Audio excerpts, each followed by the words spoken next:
101.7 Sorghum FM Jogja, the soundtrack of your life. Kamu masih mendengarkan Kani Raras di Your Friends in the Morning di Akademia Jogja. Dan juga pagi hari ini kesempatan yang luar biasa banget. Seperti biasa aku selalu seneng kalau siarannya gak sendirian ya. Dan kali ini gak berdua tapi langsung bertiga ya. Raras kenalin dulu.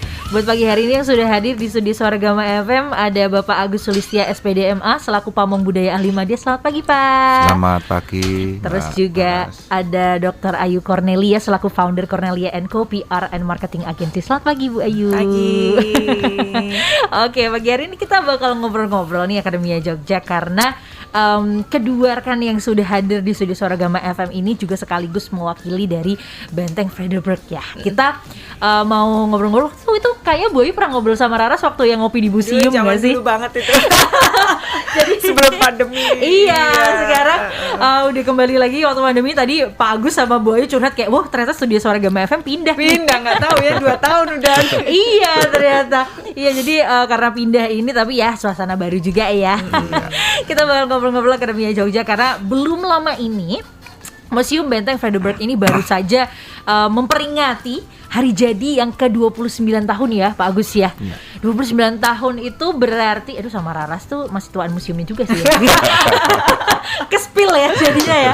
Tapi sebenarnya juga museumnya ini sebenarnya udah ada dari tahun 1700-an ya Pak Agus ya. Betul. Nah sebenarnya kalau yang dari usia 29 tahun ini tuh usia museum yang resmi dibuka untuk umum kah atau yang gimana sih Pak Agus? Jadi yang kita pakai untuk patokan 29 tahun itu adalah resmi menjadi UPT, Mbak. Oh, ya. Gimana itu, Pak? Jadi ceritanya memang sebelum resmi menjadi UPT itu museum itu sudah buka untuk umum, yaitu pada tanggal 11 Maret tahun 87. Itu sudah dibuka. Oke. Tapi waktu itu masih ada 2 diorama dulu. Jadi yang lain belum. Yang lainnya belum buka. Seiring dengan perjalanan makanya dengan perubahan struktur ya di pemerintahan itu di Museum Benteng itu kemudian menjadi UPT resmi di Kementerian waktu itu departemen ya masih Departemen Pendidikan dan Kebudayaan di bawah Direktorat Jenderal Kebudayaan waktu itu resminya itu pada tanggal 23 November 1992. Itu baru resmi ada strukturnya. Oh gitu. Iya. Dan dioramanya juga sudah lebih banyak waktu itu bagaimana Pak? Dioramanya juga masih proses karena selesainya itu baru akhir-akhir ya sekitar tahun 97 98 baru selesai 4 diorama. Oke. Kan dulu tuh waktu baru 87 itu baru 2 diorama. Dan yang menarik itu saya ini sudah lama di museum jadi saya masuk ke museum itu tahun 91 Mbak. 91 itu masih yang di sebelah timur itu masih seperti hutan Mbak karena belum dipugar. Oh gitu. Iya, jadi dari yang sudah dibuka sama yang belum saya tahu gedungnya itu ngeri pokoknya kayak gua hantu itu. Tapi sekarang sudah bagus. Iya sekarang sudah bagus ya. Terus kalau dari zaman tadi sempat Pak Agus menceritakan sedikit bahwa waktu zaman itu belum dipugar gitu ya Pak. Betul. Tapi kalau bangunannya Museum Benteng Frederberg yang sekarang itu tuh masih otentik nggak sih atau ada beberapa yang memang sudah mungkin dibangun ulang atau seperti apa? Gitu? Ya jadi berdasarkan surat dari Sri Sultan waktu itu ketika terjadi perjanjian antara Menteri Daud Yusuf dengan Meso Dalem waktu itu, jadi Sri Sultan mengirim surat silahkan untuk dirubah di dalamnya, silahkan boleh untuk kebutuhan sebagai museum, tetapi yang fasadnya dari luar jangan. Supaya apa? Supaya ikonik Jogja tentang benteng itu masih terlihat. Memang ketika masuk ke dalam itu sudah berupa diorama-diorama, padahal dulu itu berupa barak-barak prajurit Mbak. Oh, iya. Perwira. Jadi kalau yang untuk sebenarnya kalau yang bangunannya itu masih bangunan asli, cuman asli ya mungkin luar, ya. Itunya ya fungsinya yang dialihkan gitu ya Pak Agus ya. Jadi bisa dirubah-rubah, misalnya untuk pameran diorama silahkan disesuaikan, untuk laboratorium silahkan disesuaikan, untuk bioskop silahkan disesuaikan, seperti itu. Iya. Nah sekarang kita lanjut ngobrol sama Mbak Ayu nih, karena mungkin dulu juga pernah menginisiasi acara ngopi di museum gitu ya. Nah ini mengingat sekarang nih Benteng Frederberg udah 29 tahun gitu Mbak Ayu. Kalau tanggapan dari Mbak Ayu sendiri gimana sih gitu? Iya, pertama-tama saya ucapkan selamat ulang tahun untuk Museum Benteng Frederberg yang ke-29 tahun. Ya, samalah sama kita Pak Agus umurnya ya. Saya sudah cagar budaya, Mbak. 50 tahun. Ya. Yang saya lihat memang Museum Benteng Fredericksburg ini kalau saya boleh jujur itu one of the best museum di Jogja gitu ya. Dari sisi fasilitasnya, dari sisi sosial medianya gitu kan. Sekarang kita hidup di era disrupsi, era digital, dan Museum Benteng Fredericksburg itu sangat up to date dengan informasi dan juga dengan kegiatan-kegiatan yang diadakan seperti itu. Jadi ya semoga bisa semakin terus memberikan inovasi ya, karena memang museum ini kan tujuannya memberikan edukasi kepada masyarakat. Jadi jangan hanya berhenti saja, tapi juga apalah yang perlu diadakan setiap bulan 1 kali atau 2 bulan sekali seperti itu. Setuju banget sih kalau tadi sempat disampaikan sama Mbak Ayu bahwa Museum Benteng Fredericksburg adalah salah satu one of the best museum gitu ya. Karena dari zamannya dulu Raras zaman-zaman sekolah itu tuh pasti ada, nggak mau SD, SMP ada aja kita ke museum yuk kita lihat gitu, dan pasti selalu mengunjungi Benteng Fredericksburg juga karena memang juga letaknya yang strategis juga ya. Betul, letaknya strategis dan sampai sekarang tuh isinya tuh masih betul-betul dirawat gitu ya Pak Agus ya. Oke, Akademia Jogja, buat kamu yang mungkin punya pertanyaan atau mungkin kamu mau ngucapin selamat ulang tahun nih ke Benteng Fredericksburg, kita tungguin dan kita bakal lanjut ngobrol-ngobrol lagi nanti Akademia Jogja. Boleh kamu WhatsApp aja langsung ke 0811 250 1017 atau boleh juga ke line Twitter, Instagram di @swargama_fm. Mau kepoin Instagramnya Museum Benteng Fredericksburg juga bisa. Jadi kamu bisa cek aja langsung ke museum.benteng.fredericksburg ya. Kita bakal balik lagi setelah yang satu ini, Akademia Jogja. Suara Gama, the soundtrack of your life.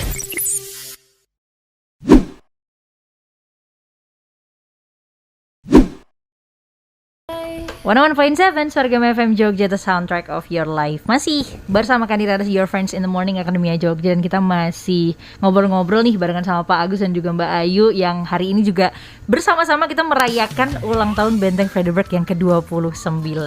Selamat datang kembali. Kita mau ngobrol tadi, sebenarnya ada yang menarik tapi Raras pikir udah nanti sekalian on air aja lah yang pengen Raras tanyain gitu.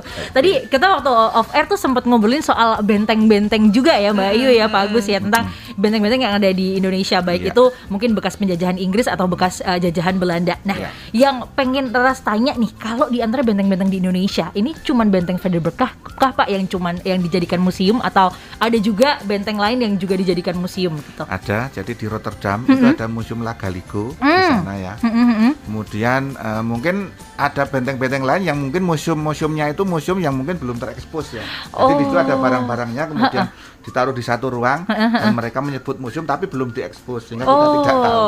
Iya benar juga sih. Tapi juga benteng-benteng itu sebetulnya ada yang benteng Belanda, benteng Portugis, benteng Inggris, dan mungkin Jepang. Nah uniknya yang Jepang itu berbeda lagi. Kalau benteng Jepang itu biasanya lebih berupa gua-gua. Nah, itu ada di Bantul sama Gunung Kidul itu banyak, jadi gua-gua Jepang. Jadi tempat persembunyian. Betul, gitu ya Pak ya. Jadi mereka mengapa kok ada di sana? Itu beranggapan bahwa nanti ketika sekutu mau datang itu pikiran Jepang itu datangnya dari selatan, dari pantai. Makanya di selatan itu banyak. Jadi arahnya mungkin dari selatan, ternyata tidak. Salah. Makanya benteng-benteng Jepang itu nggak pernah dipakai waktu dibuat. Malah untuk perang. Iya. Karena strateginya salah. Iya, salah. Itu dugaannya salah gitu. Tapi kalau dari Benteng Fredericksburg sendiri Pak, sebenarnya yang dimuat di dalamnya tuh ada meliputi apa aja gitu? Ya, terima kasih. Jadi kita memiliki beberapa koleksi yang salah satu unggulannya adalah benteng itu sendiri. Jadi benteng itu kita anggap sebagai koleksi unggulan kita karena merupakan satu-satunya Fredericksburg ya ada di Jogja, nggak ada di tempat lain. Benar. Dan juga karena itu merupakan satu museum yang berorientasi pada pelestarian nilai kejuangan nasional. Makanya yang kita sajikan itu adalah benda-benda bersejarah terkait dengan perjuangan nasional.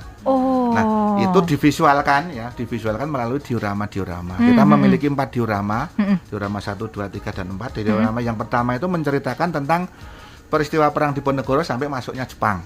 Ya, kemudian yang kedua Itu peristiwa ketika masa awal proklamasi sampai dengan agresi militer Belanda pertama tahun 47. Dan yang ketiga adalah ketika perjanjian Redwil sampai dengan pengakuan kedaulatan RIS. Dan yang terakhir yang keempat itu tahun 51 sampai 74. Jadi peristiwa-peristiwa itu meskipun terjadi di Yogyakarta, namun itu berdampak nasional. Karena tahun-tahun tersebut merupakan tahun-tahun di mana Yogyakarta menjadi ibu kota RI tahun 46 sampai 49. Iya, dan yang sebelumnya ya Diponegoro juga merupakan perang Jawa yang merupakan itu legenda of the world ya. Jadi legenda dunia itu, bahkan dunia pun mengakui bahwa Diponegoro itu tokoh yang melegenda waktu itu. Dan itu juga dipamerkan di museum. Nah, terkait dengan diorama itu, kita melakukan kajian-kajian ulang sehingga mendapatkan benda-bendanya, Mbak. Iya, benda-bendanya. Salah satunya adalah benda yang terkait dengan perjuangan Pak Dirman. Oh. Nah, kita mendapatkan kendil. Kendil yang waktu itu dipakai oleh Mbah Sayuk namanya, Mbah Merto Sayuk di Gunung Kidul sana untuk merebus telur, 3 butir telur yang disembahkan untuk Pak Dirman. Waktu Pak Dirman itu melakukan awal perjalanan gerilyanya ketika Yogyakarta diduduki Belanda, Pak Dirman keluar Jogja, itu masuk pertama kali ke Parangtritis, langsung naik ke Wonosari. Nah, nginepnya di Mbah Sayuk itu. Di sana sudah mulai lelah karena sakit ya, paru-paru. Mbah Sayuk itu berinisiatif merebus telur. Dan itu dikasihkan Pak Dirman. Dan kendil itu ada di Frederick sekarang. Ini kendil aslinya ya berarti, Asli, Pak? Oh iya. Betul. Dipikir-pikir tuh mungkin zaman dulu mungkin orang nggak kepikiran ya punya kendil aja. Tapi ternyata hari ini jadi bagian sejarah. Iya. Kita harus tanggap zaman ya orang. Iya, betul. Jadi wah ini jangan-jangan itu menjadi koleksi bersejarah. Betul. Benar. Itu saya buktikan, Mbak. Ketika dulu ada aksi Pisuanan Ageng. Kita nggak berpikir kalau ternyata aksi Pisuanan Ageng itu merupakan satu peristiwa yang luar biasa. Karena sehari setelah itu Orde Reformasi mulai bergulir. Pak Harto turun. Nah, Pisuanan Ageng kan 20 Mei ya, 98. 21 Mei 98 Pak Harto kan turun. Orde baru, Orde Reformasi, penggantian Orde baru mulai bergulir. Dan baju beliau, baju ngerso dalam itu ada di Frederick sekarang. Yang waktu membacakan maklumat. Jadi kita harus tanggap, wah ini akan menjadi monumen. Iya, betul. Ya. Bahkan bajunya Pak Lukman Sutrisno itu aja di Frederick. Oh gitu. Iya, sama yang tulisan reformasi. Iya, itu ada di benteng. Iya. Wow. Jadi ketika kita mau mementaskan kembali peristiwa masa silam, itu museum itu merupakan satu pilihan tepat untuk menggelar kembali merekonstruksi sejarah yang telah benar sih. Karena visualisasinya juga ada gitu ya, Pak ya. Makanya silahkan berkunjung ke museum. Apalagi berarti ini dioramanya tuh berdasarkan urut timeline ya, Pak ya. Kan 1 2 3 4. Betul. Nah, terus dalam rangka ulang tahun Benteng Frederick yang ke-29 ini mungkin ada nggak sih rangkaian acara yang sudah dilakukan sama Benteng sendiri itu gimana? Ya, jadi kita beberapa acara antara lain kita melakukan bincang-bincang publik dengan para tokoh yang kita anggap berkontribusi untuk memberikan wacana-wacana tentang kemajuan benteng kita gelar. Kemudian kemarin kita menggelar temu komunitas. Jadi komunitas-komunitas sahabat-sahabat museum yang sudah cukup banyak, waktu itu ada 20 komunitas kalau nggak salah ya, kita kumpulkan. Ayo, ini tahun 29 tahun ke depan nanti itu benteng mau kita buat seperti apa. Jadi kita memberikan masukan. Karena sekarang orientasinya adalah museum itu sudah mulai partisipatori. Jadi kata kuncinya adalah partisipasi publik. Jadi kalau dulu publik itu kita libatkan menjadi peserta kegiatan, sekarang tidak. Kita libatkan mereka menjadi penyelenggara. Ayo duduk bareng-bareng, ini museum kita kok. Kita garap bareng-bareng, kamu punya program apa, kita jadikan satu. Sehingga kita berusaha menggali informasi, menggali ide dari komunitas yang nanti akan kita wadahi dalam satu program museum dan akan kita jalankan bersama. Oke, gitu. Ya. Nah, ini menarik nih pertanyaan saya mungkin buat Mbak Ayu ya, karena kebetulan nih Mbak Raras juga kuliahnya komunikasi dan dulu kalau misalkan sama dosennya Raras itu kalau kita dapat klien museum, kadang-kadang kita suka bingung tuh kayak gimana ya ini mengolahnya seperti apa ya. Nah, ini sebagai Mbak Ayu nih ya selaku pakarnya, terus juga mungkin melihat dan yang sudah dilakukan sama Pak Agus tadi bahwa menggandeng komunitas gitu. Sejauh ini menurut Mbak Ayu apakah yang dilakukan sama Museum Benteng Frederick ini tuh seperti apa gitu? Iya.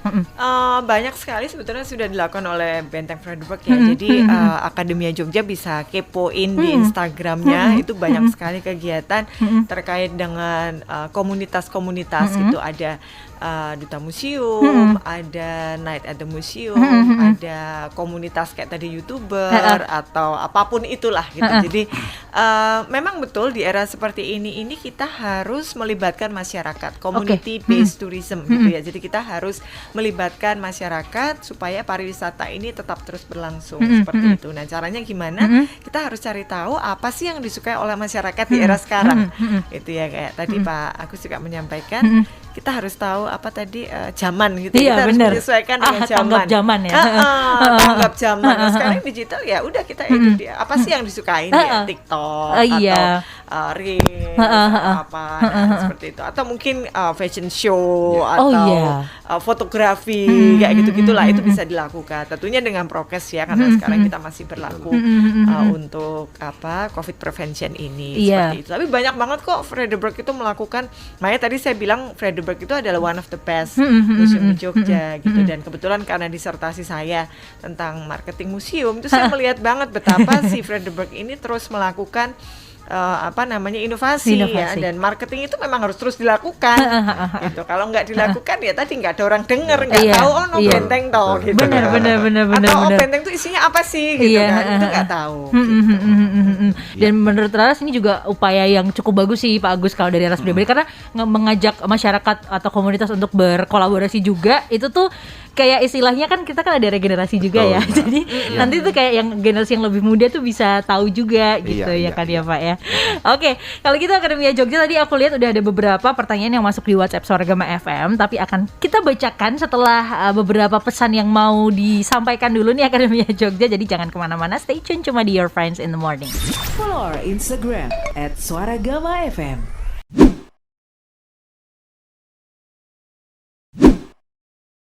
101.7 Suara Gema FM Jogja, the soundtrack of your life. Your Friends in the Morning, Akademia Jogja live dari Kompleks Wisma Kagama Blok G, Yogyakarta. Kembali kita masih ngobrol-ngobrol barengan Pak Agus dan juga Mbak Yuni. Selaku hari ini kita akan bersama-sama ngobrolin soal Benteng Fredericksburg yang baru aja hari ini ya, tepat ya Pak ya? Tepat hari ini. Berusia 29 tahun gitu. Kalau mungkin di flashback dikit nih Pak, kiprahnya Museum Benteng Fredericksburg selama 29 tahun ini. Ini itu aja ya, cuman kayak sedikit perbandingan. Kalau dibandingin nih Pak, masa pandemi gitu sama waktu pasca gempa Jogja. Itu kondisi museum tuh berpengaruh banget gak sih ke kondisi museum gitu? Ya cukup berpengaruh Mbak. Jadi kalau dulu gempa Jogja itu kan memang ya ibarat Jogja berduka ya waktu itu. Itu banyak juga sih museum-museum yang rusak, termasuk benteng itu sedikit, tapi yang tidak separah dengan teman-teman yang di Bantul yang sana ya. Iya sih Pak. Jadi namun di situ dengan adanya kita sering ketemuan di museum penataran segala macam itu, teman-teman museum itu banyak yang empati terhadap Jogja. Banyak karena kita ketemuan di penataran itu, banyak yang datang ke Bantul untuk membantu teman-teman dari Semarang, kemudian dari Surabaya itu banyak yang datang. Dan juga untuk kunjungan juga agak berkurang sih, karena juga takut waktu itu juga takut. Tapi bedanya dengan pandemi ini, kalau zaman dulu itu memang tidak ada memunculkan kreativitas. Pas gempa itu, meskipun itu bencana, tetapi tidak menumpul. Kalau sekarang pandemi ini, itu justru ada berkat di balik musibah ini. Wah, gimana tuh Pak? Jadi ceritanya museum itu kan bencana terbesarnya adalah ditinggalkan pengunjungnya. Betul. Nah kalau museum udah tidak punya pengunjung, nah itu kan terus kayak gudang. Nah kita diteliti segala macam, akhirnya disimpen tok, nggak ada yang datang. Nah ketika ada PPKM, tidak ada yang museum ditutup segala macam, wisata ditutup. Nah museum juga berpikir, wah gimana ya supaya relasi antara museum dan masyarakatnya itu terjadi. Nah disitulah inovasi-inovasi kita untuk tetap menyapa masyarakat itu muncul, yaitu memanfaatkan dengan teknologi ataupun revolusi 4.0 ya. Jadi dengan adanya internet, kita mencoba menjadikan kegiatan-kegiatan itu tetap dapat tersampaikan kepada publik. Makanya ada kegiatan-kegiatan berbasis daring itu muncul karena pandemi ini. Sehingga apapun itu malah justru menjadi lebih bagus. Pamerannya itu yang mengunjungi bisa dari luar negeri, kunjungan-kunjungan yang misalnya dari Nias, dari mana yang dulu secara luring nggak bakal sampai ke sini. Itu malah bisa karena lewat virtual. Kemudian koleksi-koleksi kita itu bisa dilihat di mancanegara kapanpun, dimanapun oleh siapapun karena melalui media itu. Dan SDM kita juga mulai melek teknologi. Kalau dulu kan itu biar itu aja yang menangani. Kita semuanya bisa. Jadi menurut saya challenge and response itu adalah satu kunci di mana kita satu institusi yang bisa menjawab tantangan zaman dia akan yang selalu survive. Itu Mbak. Nah, tapi Pak, berarti sampai sekarang memang kalau untuk Museum Benteng Fredericksburg sendiri itu dibukanya secara daring ya, untuk luringnya memang masih ditutup gitu atau gimana? Kalau untuk luring sudah gitu. Mulai buka. Kemarin itu sudah mulai buka 2 minggu yang lalu sudah mulai buka, tapi masih terbatas. Dalam arti kalau biasanya itu bukanya Selasa sampai Minggu buka terus, nah ini Senin, Minggu, Sabtu tutup. Oh, jadi ada Sabtu waktu. Minggu biasanya buka, ini tutup. Kemudian jamnya itu yang biasanya jam 8 sampai jam 4 menjadi jam 9 sampai jam 3 itu tutup karena untuk membatasi. Dan untuk jumlah pengunjung juga dibatasi maksimal 220 orang per hari. Kalau dulu kan bisa 1.000 Mbak. Iya benar sih. Ya mudah-mudahan besok kalau sudah pandemi usai dan kita sudah mulai mengembangkan ada ruang outdoornya sudah mulai dikembangkan sehingga nanti kalau ada kunjungan yang berjubel itu kita bisa memecah. Jadi bisa dilayani yang di luar benteng, ada yang di dalam benteng. Kalau di luar benteng nanti sudah selesai di Desember ke depan sudah selesai. Yang di itu Taman Monumen dan sekitarnya itu sudah bisa dikunjungi dan itu akan menjadi ruang publik yang istilahnya menjanjikan untuk museum. Iya. Nah, Mbak Ayu selaku pegiat juga nih di bidang pariwisata, apalagi tadi Mbak Ayu juga sempat menyampaikan bahwa memang sudah pernah melakukan studi juga ya untuk marketing museum ini. Kalau dari segi pariwisata nih, kira-kira peluang apa sih yang bisa ditangkap dari museum sendiri gitu? Kalau dari segi pariwisata, saya tuh berkeinginan dari dulu itu supaya museum itu bisa menjadi preferensi wisatawan dalam berkunjung gitu. Kalau saya, kebetulan kan saya sering tuh keluar kota kemana itu salah satu tujuan yang ingin saya kunjungi itu mesti museum. Kalau nggak museum ya cagar budaya. Saya mengajar di suatu kota tuh mesti yang saya lihat tuh bukan mall, tapi ini ada sesuatu yang istimewa nggak di sini. Kayak kemarin saya ke Bengkulu, itu saya tuh tadi saya cerita saya ke Fort Marlborough gitu ya, itu ternyata Inggris gitu. Di situ kita belajar tentang penjajahan Inggris dan lain-lain gitu.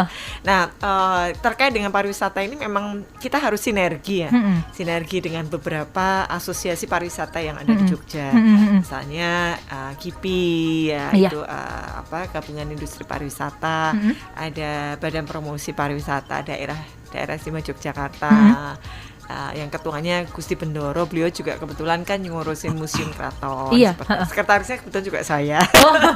Jadi sangat dekat ya. Jadi saya sangat concern dengan bagaimana museum nanti bisa menjadi salah satu destinasi yang dituju lah oleh orang gitu. Jadi, nah itu sebabnya kita perlu melakukan promosi. Itulah pentingnya marketing communication, komunikasi pemasaran. Jadi memang kita harus terus-menerus, tadi yang disampaikan Pak Agus, ya kita nggak bisa lepas dari digital sekarang itu gitu. Memang ya kalau kita tidak bisa beradaptasi akhirnya ditinggal gitu. Jadi ada beberapa nyun sewu, beberapa museum yang memang dia tidak bisa update seperti itu, ya akhirnya tidak dilirik oleh orang. Nah, orang nggak ngerti kok kalau ada museum itu seperti itu. Jadi PR kita bersama adalah kita harus update dengan informasi-informasi positif yang ada di institusi kita, dan kita harus menyampaikan kepada masyarakat secara berkelanjutan seperti itu. Iya, jadi dengan konten-konten yang menarik. Jadi memang kalau ditarik kesimpulannya memang nggak bisa cuma dalam satu waktu aja gitu ya, Mbak. Memang harus bertahap dan selalu gitu ya. Dan sinergi kalau kaitannya dengan pariwisata tadi dengan hotel. Kan di Malioboro tuh ada banyak hotel tuh. Nah, kita juga harus kerja sama dengan mereka, Hotel Garuda mungkin ya ada yang sekitar gitu. Iya, benar banget. Nah, terus juga kalau misalkan tadi ini Mbak Ayu memang kalau di satu kota tuh kan tertarik untuk pergi ke museum gitu. Nah, kalau dari Mbak Ayu pribadi aja, apa sih sebenarnya daya tariknya museum dan potensi yang dimiliki museum tuh apa aja gitu? Kalau saya memang kebetulan suka banget sama sejarah gitu ya, budaya, heritage. Memang saya suka. Nah, nggak semua orang suka gitu. Benar. Mbak Rara suka nggak?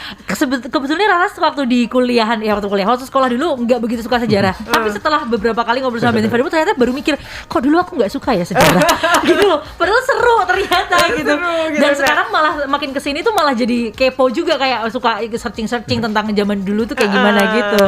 Ya, jadi yang membuat museum menarik orang itu ya kembali lagi tadi kontennya itu bisa melalui sosial media, bisa melalui real life offline-nya. Jadi kayak ketika orang berkunjung ke Fredericksburg misalnya ke diorama, terus denger ada tembakan gitu ya, terus kita suara Bung Karno mungkin waktu beliau gitu ya, apa aja Pak dioramanya yang bersuara, mungkin Pak Agus bisa sharing gitu. Ya, jadi selain diorama itu ada soundnya ya, kita juga memiliki namanya holorama. Apa itu Pak? Holorama itu penggabungan antara diorama dan hologram. Jadi dioramanya itu diam, hologramnya itu yang jalan-jalan. Jadi di dioramanya Fredericksburg kita mengusahakan tentang pendudukan Jogja. Itu ada tentara jalan-jalan seperti jalan itu, terus kemudian ada serangan, ada filmnya gitu, ada filmnya itu. Dan itu yang penggabungan supaya menghasilkan romantisme masa silam. Seolah-olah kita diajak menuju ke satu lorong waktu di situ. Iya benar sih. Jadi itu membuat kita lebih tertarik, Mbak. Jadi kalau misalnya nanti ada berkat nih ya, Akademia Jogja itu bisa ke Singapura, itu National Museum Singapura itu seperti itu banget gitu.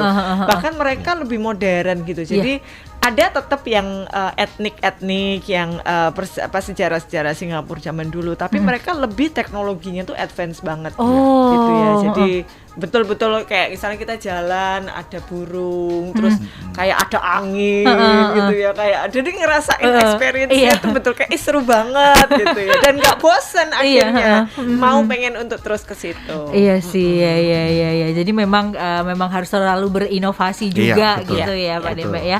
Oke, Akademia Jogja nanti di cut terakhir aku bakal bacain WhatsApp pertanyaan-pertanyaan dari kamu, tapi tungguin dulu kamu dengerin track of the week di minggu ini yang bakal dikasih tahu sama Mas Boni Prasetya nih. Dengerin dulu ya.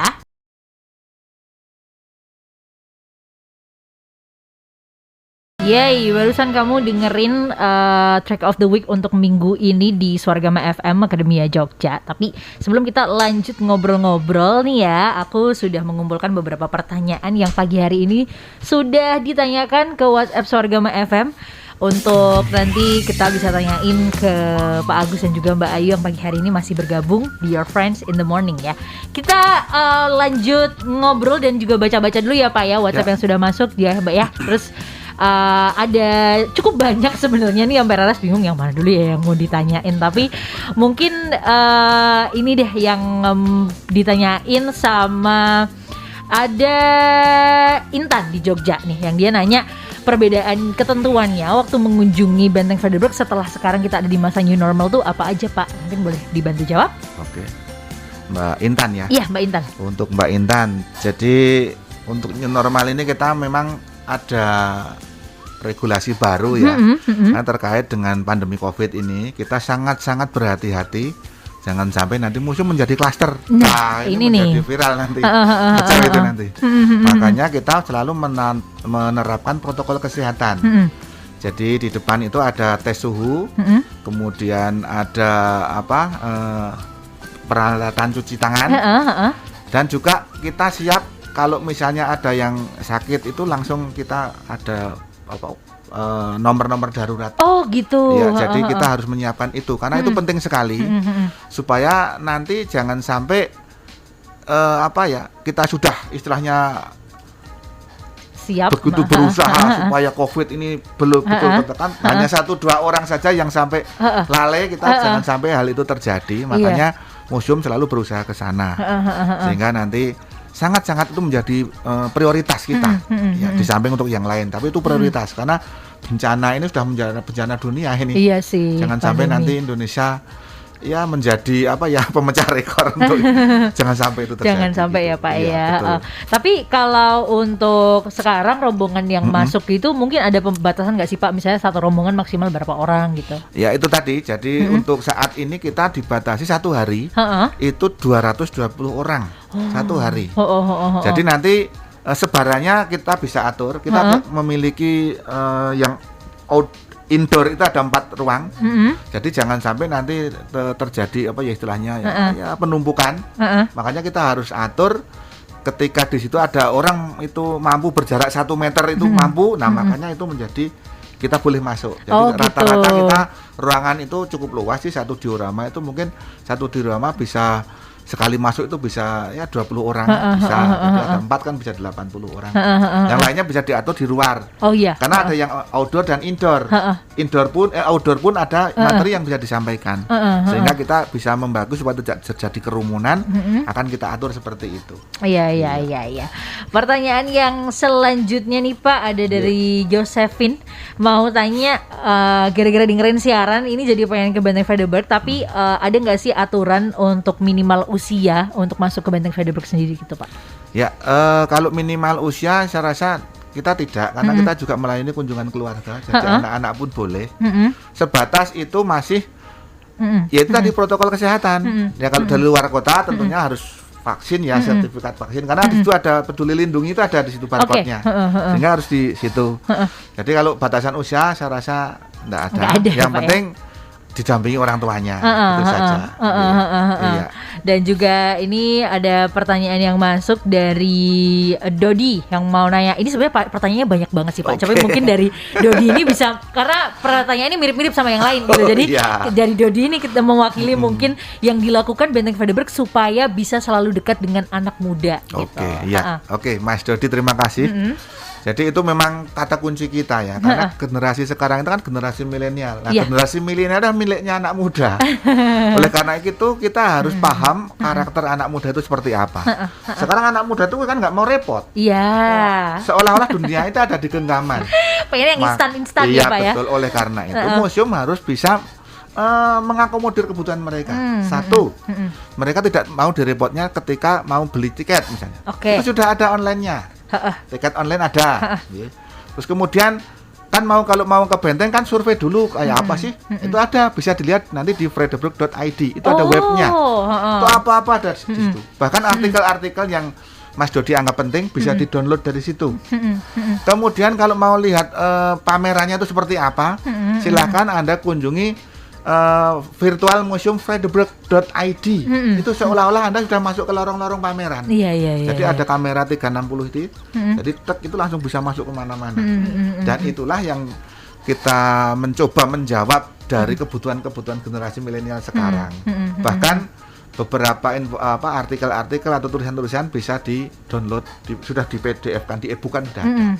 Jadi silahkan Mas Dodi bisa ngungak dulu istilahnya ya. Ngintip di jendelanya Vredenburg. Tapi untuk akses yang untuk mendownload artikel terus juga virtual tour museum ini gratis ya Pak? Gratis.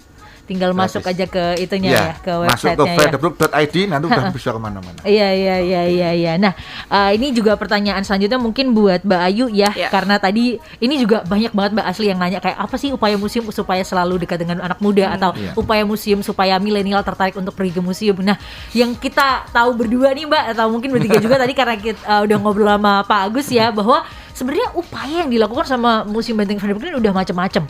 Udah mulai menggandeng dari tadi website mungkin dari internet, terus juga dari sosial media sudah sangat aktif gitu. Nah, sejauh ini langkah yang dilakukan Museum Benteng Vredenburg menurut Mbak Yu apakah sudah tepat, dan mungkin kalau dari Mbak Yu sendiri ada nggak sih masukan supaya nanti lebih baik lagi untuk upaya Museum Benteng Vredenburg ini lebih dikenal sama kaum-kaum yang muda gitu? Menurut saya apa yang dilakukan Vredenburg itu sudah luar biasa, sudah bagus ya, sudah sangat inovatif seperti itu. Nah sekarang tinggal sebetulnya tadi yang saya sampaikan di awal, community based tourism. Jadi kita mengandeng teman-teman milenial, teman-teman Gen Z, mungkin kita bisa ngadain semacam FGD santai gitu ya. Kalau terlalu formal malah nggak bisa ngomong kan kalian ya. Akademia Jogja ini malah bingung mau ngomong apa gitu. Jadi mungkin mungkin Pak Agus bisa, stafnya Pak Agus yang milenial atau yang itu coba mengkondak semacam focus group discussion santai di Vredenburg. Mungkin kita ngadain semacam afternoon tea di Vredenburg, terus ngobrol-ngobrol di situ. Kita gali dari mereka. Karena ya saya dan Pak Agus ini ya udah mentok gitu loh kalau dari, karena kita kan ketemunya itu aja gitu ya. Jadi lebih baik kalau kita bertemu dengan orang yang memang fresh gitu, yang dari luar. Jadi idenya itu bagus gitu. Kalau kita ya paling main kuy-kuy baik gitu loh, cuma itu aja. Jadi lebih bagus kalau kita menggali informasi dari teman-teman tadi milenial, generasi Z, anak SMA. Oh, kamu nggak ke museum kenapa sih? Nanti mesti mereka akan jawab. Mungkin singup kalau orang Jawa bilang ya. Jadi tempatnya mengerikan, mungkin kurang lampu atau apa. Tapi kan tutupnya bukanya siang ya Pak ya. Jadi sebenarnya nggak perlu lampu juga. Cuma kayak di dalam. Begitulah. Jadi itu semacam real testimoni yang tidak bisa kita bohongi. Dan itu input yang sangat bagus sekali untuk kita menyusun strategi marketing ke depan. Sebenarnya juga cara untuk memulai cukup simpel ya Mbak ya, kayak random aja nanya kenapa sih mau ke museum nggak gitu-gitu kan juga udah mulai bekal data gitu ya. Oke, kalau gitu mungkin yang terakhir yang pengen Rara tanyain ke Pak Agus dan juga ke Mbak Ayu adalah harapan nih, karena sekarang Museum Benteng Frederick II sudah berusia 29 tahun. Itu kayak apa sih yang diharapkan dari Pak Agus selaku pamong budaya dan juga memang udah kenal sama Benteng Frederick dari tahun 91 ya tadi Pak ya. Betul. Apa sih harapannya dari Pak Agus sendiri? Jadi saya ada satu harapan bahwa ada satu statement bahwa tiada masa kini tanpa masa lalu. Oleh karena itu masa lalu menjadi penting. Tiada masa depan tanpa masa kini. Masa lalu, masa kini dan masa depan itu adalah satu tiga kesatuan yang tidak bisa dipisah-pisahkan. Masa lalu hanya berlalu begitu saja, bagaikan potret usang tanpa makna. Kalau tidak dipentaskan kembali dan diadakan rethinking, pemikiran ulang. Nah, oleh karena itu melalui museum lah pementasan masa lalu itu bisa diselenggarakan. Oleh karena itu silahkan berkunjung ke museum, belajarlah dari sejarah untuk membuat sejarah. Karena anda ke depan akan menjadi aktor-aktor sejarah itu. Sehingga nanti akan membawa masa depan negara ini menjadi yang lebih gemilang. Itu harapan saya. Jas Merah Akademia Jogja. Kalau dari Mbak Ayu sendiri mungkin harapannya apa nih Mbak? Terkait dengan jas merah itu saya ingat salah satu quotes Presiden Soekarno ya, menyampaikan bahwa bangsa yang besar adalah bangsa yang menghargai sejarahnya, seperti itu. Dan betul yang disampaikan Pak Agus, kita dari sejarah itu kita belajar menjadi orang Indonesia asli yang nggak ala-ala negara apapun gitu ya. Jadilah orang Indonesia yang memang menghargai sejarah, dan dari situ kita belajar sopan santun, kita belajar fighting spirit, ya, menghormati orang lain. Perjuangan zaman dulu itu jauh lebih berat daripada kita gitu. Jadi kayak banyak hal yang ketika di museum itu kita bisa belajar untuk memberikan motivasi untuk kita, teman-teman yang mahasiswa supaya cepat lulus misalnya, teman-teman yang sudah bekerja bagaimana supaya kita bisa menjadi seorang pribadi yang berkualitas gitu. Oke, kalau gitu terima kasih Pak Agus, terima kasih Mbak Ayu sama-sama atas kehadirannya pagi hari ini. Sekali lagi selamat ulang tahun untuk Museum Benteng Frederick ke-29 dan Akademia Jogja. Habis ini masih ada 5 menit terakhir barengan sama Kani Raras ya. Kamu makasih udah stay tune di Your Friends in the Morning, tapi belum berakhir, jadi jangan kemana-mana dulu.